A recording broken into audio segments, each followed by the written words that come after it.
Elroy, let's go to you. Want to pick up where Cornell left off? You know, picking off again, the economy, the debt, $16 trillion. Unemployment went from 8.3 to 8.1. Housing prices are still sinking.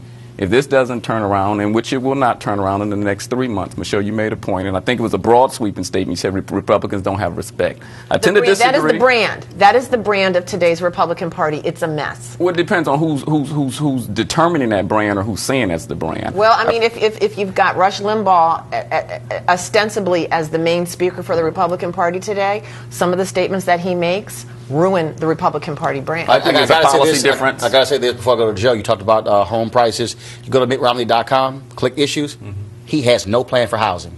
None. Zero. Zilch. I've checked 3 times. Now, if home prices, home values, and mortgages is that important, you would think Mr. Economy would have something to say about it. Joe. Well, and let me add real quick what something Michelle said. You guys have a real problem when your mouthpiece, Rush Limbaugh, says, I don't care if Elmer Fudd gets elected president. If I were Mitt Romney, I would be on the phone saying, look, man, shut up. Comparing me and saying, and he said it. Right. He said it, that this isn't about Mitt Romney. Now, to your point about women, you go to the speech of the First Ladies. Let me tell you, that speech by Michelle Obama, most women could relate immediately to her. First of all, Ann Romney has to say, women, we love you. And Michelle said, I'm one of you. When you have to say, women, we love you, that's a problem. Elroy, final comment on this. I think our community is in an awkward position. Look, it's real clear. When I go back home to Detroit, it's great about Rush Limbaugh, but my aunts and my cousins, they don't care what Rush Limbaugh said. They're saying, look, I got to get to work. Gas prices are going up. My uncle was saying, let me finish. I lived in Detroit for 20 years. 1 second. People who own a home are saying, look, I bought this home. The home was valued at $100,000. It's now valued at $60,000. Now owe $80,000. You think that person actually cares what Rush Limbaugh is saying? Or do you think they're listening to Rush Limbaugh? Probably not. They're listening to Roland. Listen, and they're listening to Madison. I lived in Detroit for 20 years. I ran for city council in Detroit. I'm glad to hear. Motown Throwdown. All right. So let us understand. Oh, yeah, they're paying attention to Rush Limbaugh. And let me tell you what Rush Limbaugh saying is going to be a bigger impact than how much it costs for them to get back and forth to take their kids to school. See, Republicans love to do this. They know that is the... Well, that's fine. If you want to make a debate about Rush Limbaugh, I'll take that debate any day. Let me tell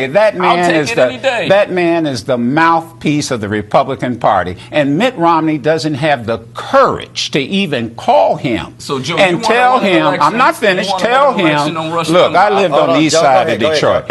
And tell him, cut it out. Just cut it out. Of course people listen to what he's saying, and it's making them so angry that they're going to turn out to vote. Now, I know we're talking about politics. I want to go to another political story that's really talking about hitting folks at home this week. McDonald's this week decided to put the calories on their menus. In New York, they banned sugary soda items.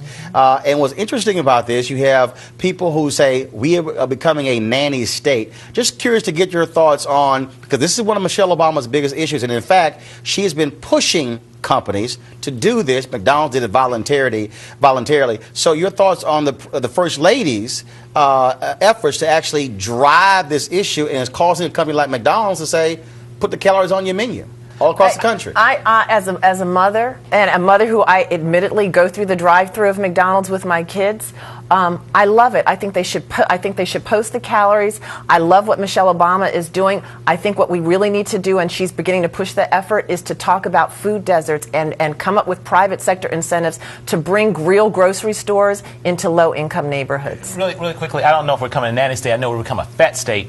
And by the way, I think anytime you give people more information is a good thing.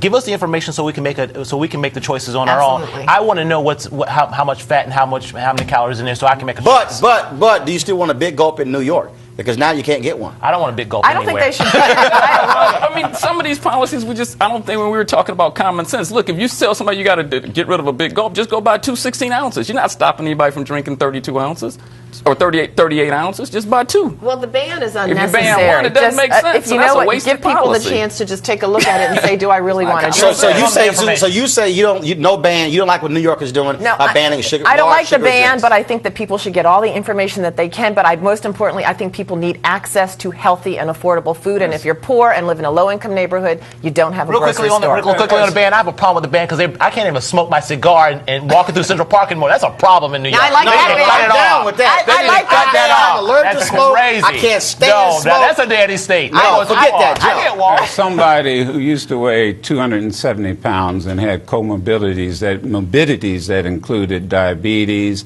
and all the other things that come with weight.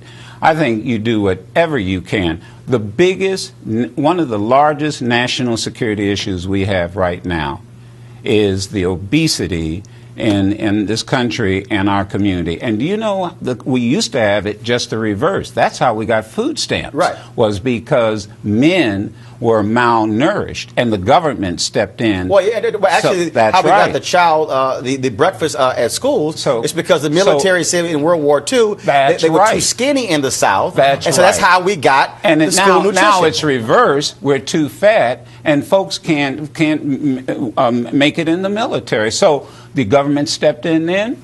It's a national security issue. I think it's going to put some public pressure, though, on politicians as well. Sure. Because the reality is, when you talk about health care, we can talk about where we're going right now. Doctors will tell you the biggest cause of health care is going to be obesity in this country. And so I think what the First Lady is doing, for McDonald's to say it's voluntary, I think companies like that are seeing the trend that we're going down, and they're likely going to say, we have to address this issue. It's just like cigarettes and cigars.